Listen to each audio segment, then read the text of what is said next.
বর্ধমান শহরে তেজপুর তেলিপুকুর এলাকায় মুক্তি মহিলা রিহাব ও কাউন্সেলিং সেন্টারে ভর্তি করা হয়েছিল দ্বিতীয় বর্ষে মানসিক ভারসাম্য হারানো এক কলেজ ছাত্রকে। ভর্তির মাত্র 48 ঘন্টা পার হতে না হতেই উদ্ধার হলো ছাত্রীর নিথর দেহ। ঘটনাকে কেন্দ্র করে তীব্র চাঞ্চল্য ছড়ায় গোটা এলাকায়। মৃতার বাড়ি পূর্ব বর্ধমানে কাটোয়ায়। পরিবারের দাবি 25শে জুন রাত 10:30 নাগাদ হঠাৎই রিহাব সেন্টারে ম্যানেজার ফোন করে জানান যে তাদের মেয়ে অত্যন্ত অসুস্থ। তারপর তাকে বর্ধমান মেডিকেল কলেজ হাসপাতালে নিয়ে যাওয়া হয়। হাসপাতালে পরিবারের সদস্যরা পৌঁছালে তারা দেখেন বেডে মৃত অবস্থায় পড়ে রয়েছে তাদের মেয়ে। মৃতার শরীরে বিভিন্ন অংশে আঘাতের চিহ্ন ছিল। শুধু তাই নয়, তার গোপনাঙ্গে মারাত্মক ক্ষত, রক্তপাতের চিহ্ন দেখতে পান পরিবারের সদস্যরা।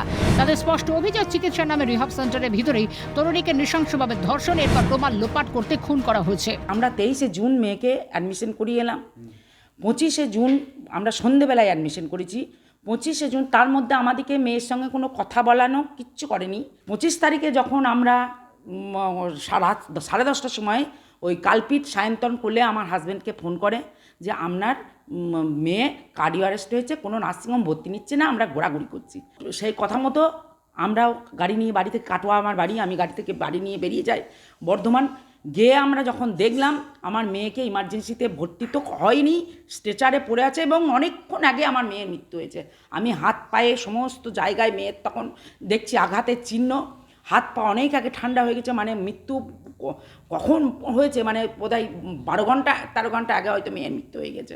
এরকম তার ডেড বডি, রক্তাক্ত, নাক দিয়ে রক্ত, মাথা ফাতায় ইয়ে দিয়ে রক্ত, বিভিন্ন জায়গায় শরীরের আঘাত, যেটা পরবর্তীকালে পোস্টমর্টম রিপোর্টেও পাওয়া গেছে। ধর্ষণ করে হাত পা বেঁধে তাকে ধর্ষণ করেছে এবং সায়ন্তন কোলের সঙ্গে একাধিক ব্যক্তি থাকতে পারে, এটাও আমাদের সন্দেহ। এবং তাকে ধর্ষণ করার পর নির্মমভাবে হত্যা করেছে।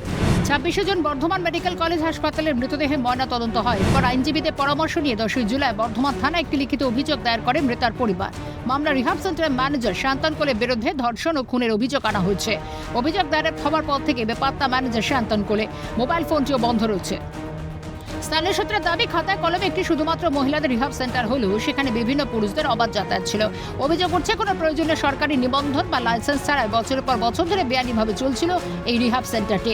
বিষয়টি খতিয়ে দেখছে পুলিশ। আইন অনুযায়ী পুরো বিষয়টি আদালতের বিচারাধীন, কোনো অপরাধ এখনো প্রমাণিত হয়নি। আমি আরও হয়েছিলাম, অ্যাসিওর্ড হয়েছিলাম এই কারণে যে এটা পিওরলি ফর ফিমেল, মহিলাদের জন্য, হ্যাঁ, যার ফলেই আরও রেখেছিলাম মেয়েকে। আর আমাদের একটা ছিল যে কয়েকদিনের জন্য মেয়ে থাকুক, পরে আমরা কলকাতায় যে ডক্টর সব্যসাচী মিত্র, যাকে আমরা দেখাতাম উডল্যান্ডে, তার কাছে যাব, তার সাথে পরামর্শ করে কলকাতার কোনো কাউন্সেলিং সেন্টারে ওকে ভর্তি করব।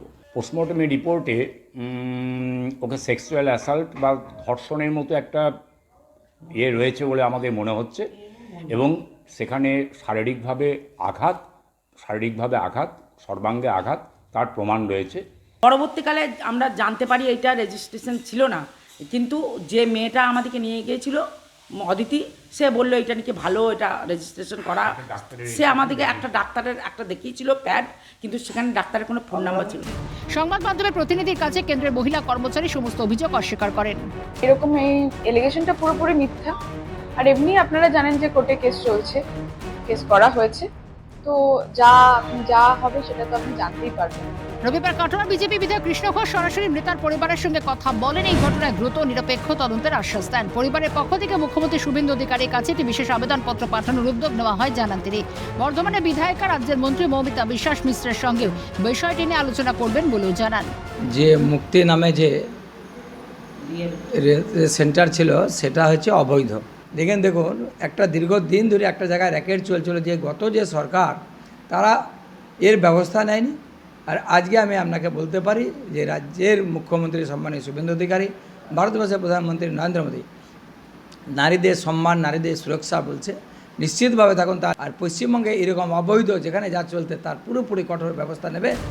এই ঘটনা শুধু একটি পরিবারের ক্ষতি নয়, বরং আঙুল তুলছে তৃণমূল জামানা ব্যাঙে ছাতার মতো গজিয়াটা বেসরকারি রিহাব কেন্দ্রগুলির প্রশাসনিক নজরদারির কঙ্কালসাৎ চেহারার দিকে।